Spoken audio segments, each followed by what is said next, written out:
Brake and traction control warning lights are your vehicle's way of communicating critical safety information. Understanding these signals can prevent dangerous situations and costly repairs. There are four main types of brake and traction control warning lights, each indicating different system issues. Let's examine each type and what they mean for your safety. A solid red brake light indicates a critical brake system failure requiring immediate attention. This could mean complete brake failure, extremely low brake fluid, or a major hydraulic system problem. A flashing red brake light suggests an intermittent malfunction. The system may work sometimes but fail unpredictably, making it equally dangerous.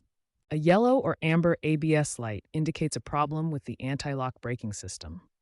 While regular brakes may still work, you lose the safety benefit of ABS during emergency stops. Traction control lights, usually yellow with a car and skid symbol, indicate problems with the system that prevents wheel spin during acceleration on slippery surfaces.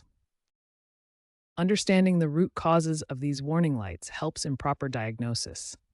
Research shows five main categories account for nearly all brake system issues. Low brake fluid accounts for 40% of all brake warning light cases. This is often the easiest issue to identify and fix, making it the first thing to check. Faulty wheel speed sensors cause 25% of issues. These sensors monitor wheel rotation and are critical for ABS and traction control systems. Worn brake pads trigger safety systems in 20% of cases. As pads wear down, sensors activate warning lights to prevent brake failure. ABS module malfunctions account for 10%, while electrical connection issues cause the remaining 5% of brake warning light activations. Modern vehicles integrate brake and traction control systems through sophisticated CAN bus networks. This allows different systems to communicate and work together for enhanced safety. Enhanced OBD3 protocols provide precise fault detection, while predictive maintenance alerts warn drivers before complete system failure occurs. This integration means that brake and traction control systems are no longer isolated components, but part of a comprehensive vehicle safety network that monitors and responds to driving conditions in real time. Before attempting any reset procedures, we need to perform a systematic diagnostic assessment. This initial phase will help identify the root cause of your brake or traction control warning lights. First, check your brake fluid level. Low brake fluid is responsible for 40% of brake warning light cases. The fluid should be between the minimum and maximum marks on the reservoir. Next, ensure your parking brake is fully disengaged. A partially engaged parking brake is a common cause of brake warning lights and can be easily overlooked. Test your brake pedal feel by pressing it slowly and steadily.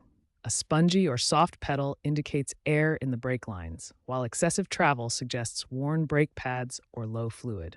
If the initial assessment reveals no obvious problems, you can attempt a basic system reset. This procedure clears temporary faults and allows the system to recalibrate itself. Follow these exact steps for the basic reset. Turn the ignition to the on position without starting the engine. Press and hold the brake pedal firmly for 30 seconds. Turn the ignition off and wait 60 seconds. After the reset, drive your vehicle at 25 miles per hour or higher for 5 minutes.